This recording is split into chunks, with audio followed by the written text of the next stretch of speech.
Previously on the Media Whiz. Gotta go.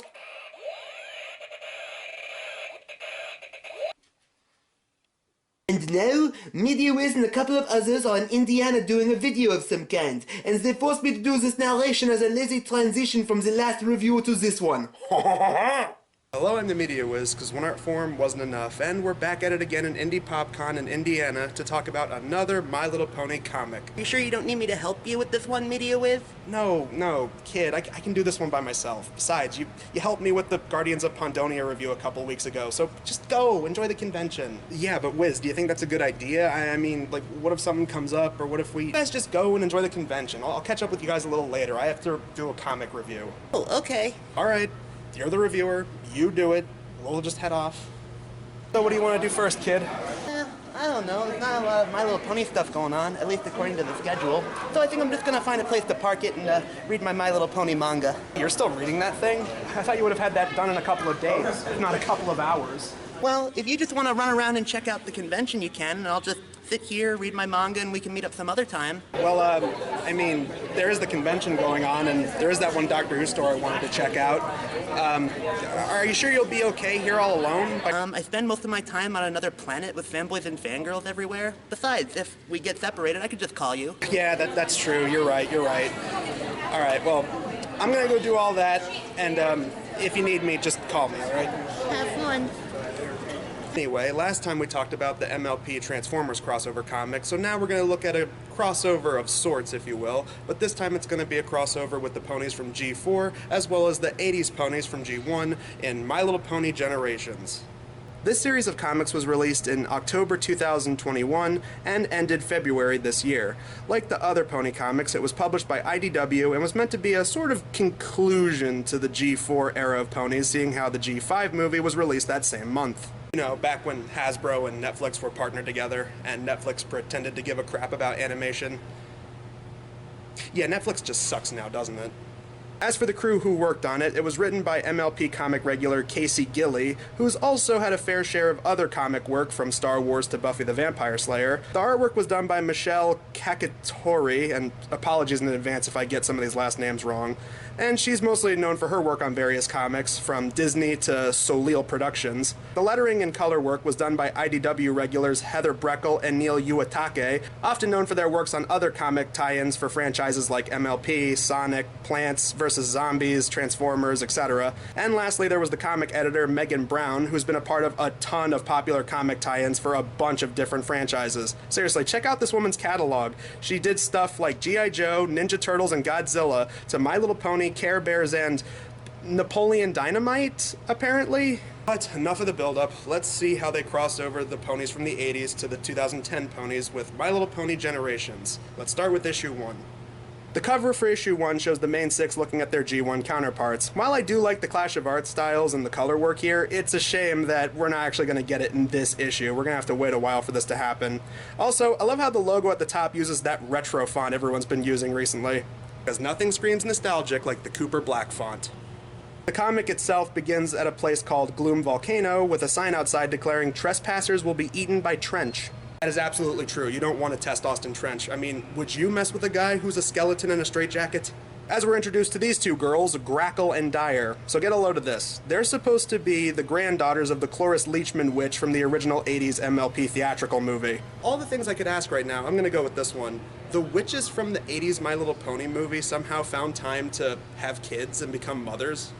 While their moms are away at some kind of gathering of other wicked evildoers, they're told to watch over the volcano home, do chores, not throw parties or order pizza, and of course destroy their pony enemies. Those ponies are the reason we're stuck in this depressing dump. Ever since Gran played one tiny prank on them years and years ago. Right? Those prancing pests act like it was the end of the world or something. I mean, they said it was a social experiment and everything. You think they would have accepted that it was just a prank, bro?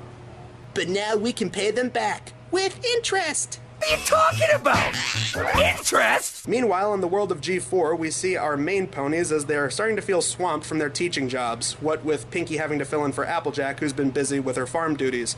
After Fluttershy and Rarity voice their own grievances, Starlight chalks it up to being outnumbered by the growing number of students. Something has to change, and soon. Starlight, you know I'm on your side and all, but please don't use mind control, because the last time you tried it, it did not end well.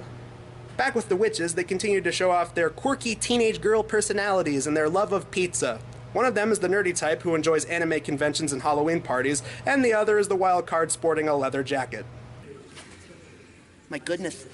My waifu senses are tingling.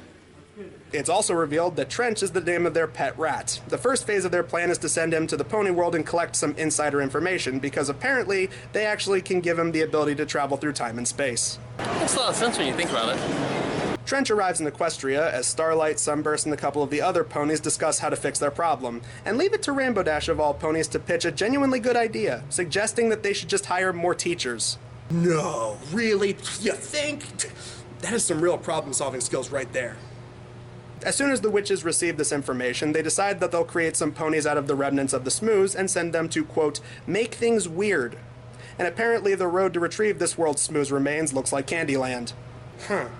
Between this and the Hungry Hungry Hippos reference from the 2017 movie... I've heard they're surprisingly graceful for their size. But they're always hungry. Hungry? Hippos? Subtle, Hasbro. Very subtle. Back with the G4 ponies, Starlight is happy to report that they have 3 takers for potential professor positions. Rainbow Dash, you were right! We just got a letter from Havard Unicorniversity! Okay, that is a stretch for a pony pun. I already don't care for the horse puns in this series as it is, but come on! Havard Unicorniversity. I mean, university is already a word in this show's vocabulary. You didn't need to go the extra mile with that one. The gang then make a rat race to prepare a welcome party for the professors from Havard. Dash, fly up and help with the banner. Sunburst, put the school maps on the table. And Pinky, those cupcakes look amazing. Oh god, seriously? Amazing? And the worst part of it is they actually use that one several times later. And so, issue 1 ends with the 3 Smooths ponies arriving. You must be the new professors. Well, we certainly aren't cheerleaders. No, we're just here to join the school soccer team. Issue 2's cover shows a group shot of the evil DeviantArt OC Smooths ponies. As they realize they're in Ponyville, as opposed to Ponyland from the 80s show, they're soon given Pinkie Pie's welcome wagon. She gives them a tour of the school, asks them a bunch of annoying questions, and forces them to eat cupcakes. Despite how blatantly evil these guys are, they manage to fool our heroes and soon discuss things in their private quarters. I thought we'd never get rid of her. I have no idea how these creatures survive on garbage they call cupcakes. Hey, consider yourselves lucky that Cupcakes isn't canon, because if it was, you would have actually just eaten pony meat. Back with the witches, they receive a condescending letter from their mothers, and they just now realize that they may have sent the Smooths ponies to the wrong world. Oh god, can you imagine if they ended up in the world of the G3 ponies? Then they'd probably show them what real conflict looks like. They open up a portal and sit their Smooths ponies down, or as they call them, Smonies. Yes, really. Their plan involves destroying their town by turning ponies against each other. Okay, so like what Chrysalis, T-Rex, and Cozy Glow did in the Season 9 2-part finale? Yeah, because that worked so well for them, didn't it? What with being turned into stone and all. Okay, their plan is a little different than that. The plan is to have the Smooths ponies infiltrate academically and make the students do a bunch of bad things, starting by baking a bunch of cookies with spoopy faces. I'm not making that up either. They actually call them spoopy cookies later. As well as pull harsh pranks on one another. Rarity notices this and asks Starlight to look into it. Starlight notices Black Belle teaching the kids in what is an obviously evil spell, including the chant, "Conjure, conjure, here to me, take the form of an evil tree." As Starlight tries to ask about the incredibly obvious villainy, Black Belle lies, saying that the students at Havard are typically taught stuff like this, and that maybe Ponyville students aren't sophisticated enough for such a lesson. And then Starlight just backs down and allows the lessons to go through. Please tell me she's gonna tell Twilight about this. She can't actually let this kind of thing fly, can she? The witches start to get impatient, so they send a letter to the Smooths ponies to speed up their plan. Step it up, or we'll turn this volcano into a glue factory. And just like that, these guys have become the most threatening villains in the entire series. Move over, gods of chaos and minotaur centaur deities. You just got outclassed by a couple of goofy teen girl witches that are threatening to turn horses into glue. So they get to work turning Ponyville against each other. They brainwash the Wonderbolts to turn on Spitfire, turn the apples against each other by freezing their harvest, tamper with local establishments like the Hay Burger and the bowling alley, and getting students to pull horrific pranks on each other. And issue 2 ends with the evil OCs gloating to themselves about their current success. Trench, go tell our masters that the Smonies are about to be unbridled. You know, if we stop to examine every single bad horse pun that's in this comic, we're going to be here forever, so let's just move on to issue 3. Not much to say about this cover. It's just Violet Shiver looking menacing and Pinky looking spooked in the background. looks good for what it is. Works considering that these two have some key interactions in this issue. Issue 3 begins with Fluttershy trying to give a lesson to the students on these creatures called Shriek Yowls, which kind of look like Pokemon, and apparently have special abilities like them too, seeing how they spit out this sticky substance as a means to defense. Point is, their defense goo is triggered as the students start acting like jerks thanks to the learnings they've got from the Smooze ponies. As the rest of the ponies notice the students' outbursts, the mayor brings them to point out how the town is going to hell in a handbag. They begin to speculate who could possibly be behind all of this. Could Lord T-Rex be behind this? Nope, he's still trapped in stone. Maybe some of the changelings? I really don't think so, Starlight. Some pony is using weather magic and... What if it doesn't matter who's behind it? What do you mean? Friends disagree. It's normal. It doesn't mean some pony is out to get Ponyville. That's true, but how did things get so bad all of a sudden? Because that's how most of your adventures go. Pinky makes some comparison to friendship being like a knot in string, and says that they should try to bring all the angry ponies together by throwing a party. And honestly, that's not a terrible idea. If it can turn all the bad guys into good guys at the end of Shrek the Third, it'll totally work for you guys. Back with the witches, they're throwing some rotting fruit at pictures of the ponies, and they soon get the troubling news the ponies are going to throw a party to bring all of Ponyville together again. I mean, what do they think? That you fix problems like that? Some music and dancing and playing Pin the Magma on the Village is going to turn everything around? Do they play that? How should I know? Do I look like I've ever been to a party? Do I look like I even have friends? Never had friends before, huh? They're going to get a redemption, aren't they? Yep. Knew it. As Pinky talks to Dash about the upcoming events, the Smooze ponies arrive and dump Violet Shiver onto Pinky to sabotage the party. Twilight finally plays a major role in the story as she decides to join Pinky's little party planning committee, as Violet gets to work putting a dark spell on the decorations. Also, this little visual gag of her first attempt at streamers being little skulls, that's adorable, in a Tim Burton Hot Topic kind of way. Twilight notices Violet's obvious villainy, but Pinky accuses her of being jealous and close-minded. Later that afternoon, the two begin to snap at each other while decorating until Zecora shows up, as she picks up the bad aura that the decor is giving off. Their unfamiliar magic is causing such tension. My current guess, it's from another dimension. It's gonna get a little weird, gonna get a little wild. I ain't from around here, I'm from another dimension. Twilight tries to test the streamer's dark magic after Zecora analyzes it, because according to her, magic and science are one and the same, and Twilight turns into an evil plant-like pony. Twilight Sparkle is not here anymore. There is no Twilight Sparkle, only Zool. After Zecora defeats the Dark Smooze magic by tricking possessed Twilight into a river where it washes off of her, Twilight comes to the conclusion it's some kind of smooze, but not like Discord smooze. Well, I'm glad to see they acknowledge that the smooze in G4 is different than the G1 smooze. And so, issue 3 ends with Zecora cooking up a brew that opens a dimensional doorway that'll bring the main 6 to the realm of G1. And of course, it looks like one giant toy advertisement. We're halfway through the comic, and we're finally getting to the big crossover that they were building up, so let's see how these worlds collide in issue 4. So the cover to this one depicts the main 6 dancing on a rainbow, much like the opening to the 80s cartoon in a neat little homage. Both groups notice each other, and Pinky ends up falling off a ledge as the G1 ponies come to their aid. And sadly, since I know this, I can't help but point out that that pony looks like Minty from G3, and that one kind of looks like Bon Bon from the 90s My Little Ponytails show. Appropriate, since her and Pinky seem to get along, since they're supposed to be the token weird ones. You know what I thought it was? Aliens! Like, no way! I love aliens! I take it that you're both fans of that one guy from the History Channel. Anyway, the next few pages is the G1 ponies recounting the events of the movie and their encounter with the witches and the Smooze. And it seems the G1 ponies are more than interested to make a plan to help save Equestria, as they'll use their combined rainbow friendship lasers to take the Smooze ponies down. Also, Applejack meeting Applejack. That's cute. Back with the witches, they get a letter from their ungrateful mothers, which makes Grackle throw a fit, but she is calmed down with tacos. I don't understand why nothing is ever good enough for them. Just look at the ponies. They're fighting like they're on Real Housewives of Equestria. Real Housewives reference for the win?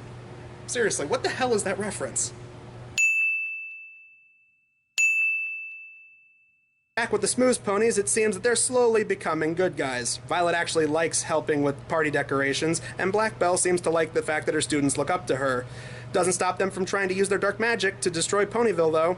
As the main 7 and the G1 ponies make it back to Ponyville, they realize something that might help save the day, using makeshift elements of harmony that could combine the rainbow lasers into one giant friendship blast.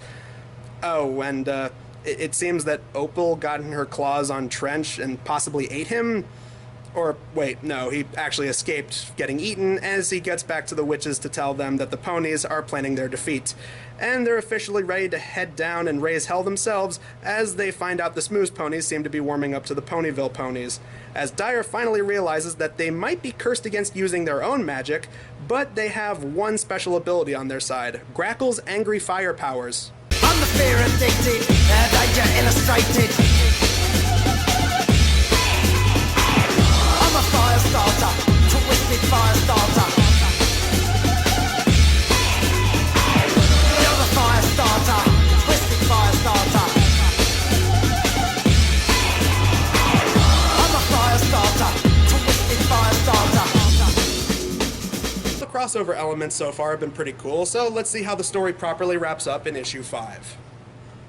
Issue 5's cover shows the Smooze ponies looking menacing and stuff. I hate to downplay these covers because they're not bad or anything, but barely anything happens on them.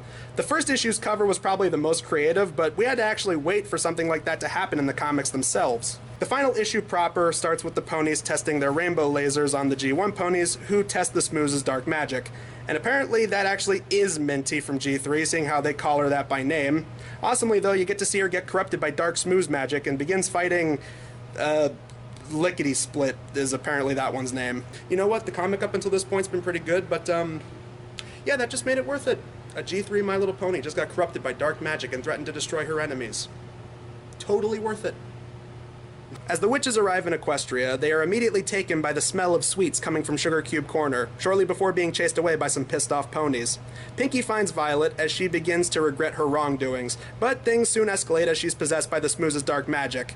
Hope no one minds that I have a +1. You didn't have +1. It's $200 a plate. The witches do some snooping through the bushes as they come face to face with the two other Smooze ponies, as they begin to notice all the cool, retro things that Ponyville has, like arcade cabinets, roller derbies, and Halloween stores. Now, I was joking earlier, but I actually am glad that these guys are going to get a redemption arc, because, I mean, they don't even really seem like they want to be evil. They're just a couple of girls that want to have fun. Cyndi Lauper would be so proud. After noticing the effects the dark magic has on the ponies once they get hostile with one another, as well as saving Ocellus from a fight at Sugar Cube Corner, they head off to the party, as it seems Rarity has given their G1 friends some newly made dresses. Rarity, you've outdone yourself. Well, our special friends do deserve a bit of pampering, don't you think? We tried to tell her it wasn't necessary, but I guess you know how she is. Yeah, right. The G1 ponies would be more than happy to do makeovers and dress-ups and stuff like that. That's pretty much what they did most of the time, if they weren't trying to stop giant monsters from taking over / destroying the land. My point still stands. And it seems the witches made it to the party, sporting a two-person horse costume, of course. As the party begins, the wannabe Audrey 2 begins to unleash its evil. The partygoers make a break for it as the main six hang back to fight it. As the evil foliage begins to grow stronger, it starts to tear the ground apart, and the bad guys have a change of heart once the Smooze ponies save the witches, as well as the students from certain doom. Leave my barely adequate, painfully ordinary, precious students alone! How sweet, Belle. I didn't know you cared. But soon the evil dark magic plant things are destroyed by the combined powers of the main six, the G1 ponies, and even Grackle's fire powers once they've officially turned into good guys. I wanted to make our moms happy, and for what? What was so bad? Their exile gave them a home, gave them us. They wanted revenge for that. I created you to hurt others. I made you out of my own anger, and that was wrong. I didn't know what we were destroying, what was at risk. You're just a little girl with a few magic tricks. You're going to need much more than that to take me on. She's got us. All of us. And like that, the evil dark magic plants are defeated through the magic of friendship, the Smooze ponies are now good guys and kept on as teachers, and the G1 ponies make amend with the witches, even inviting them to join them in their world for any future adventures, and so the comic ends with everyone continuing their rockin' party. That was My Little Pony Generations, and yeah, it's pretty good.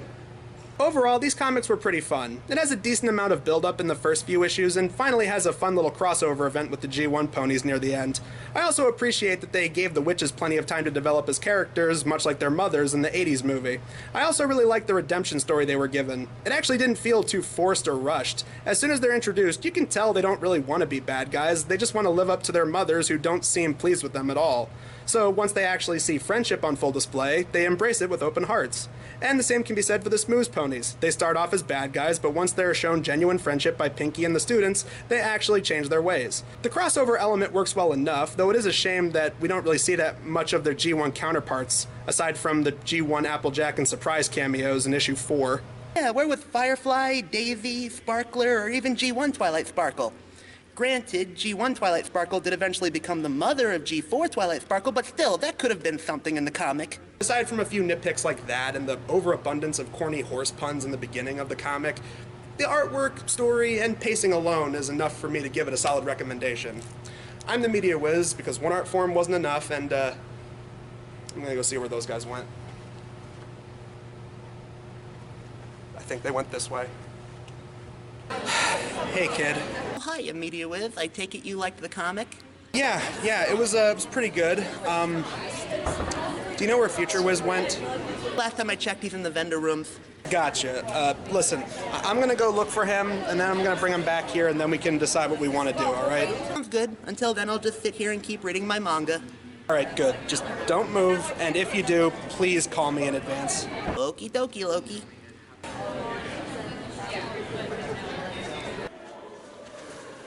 Hiya! Oh, hi. Ooh, what you reading? Oh, the My Little Pony manga omnibus. Is it any good? Yeah, I'm liking it so far. Well, that's good to hear. Are you a fan of My Little Pony? Yep, I'm like a sister. You could say I'm a fangirl. Oh, Pony fangirl? As in Penny? Yep. Yay! Something bad is coming down. Have you heard the news? Listen up. It's high, running high. Nothing can stop the smooth. You can't stop me. See the way it slithers forth, spewing down the I roof. love booze. Here it comes, right now. Nothing can stop the smooth.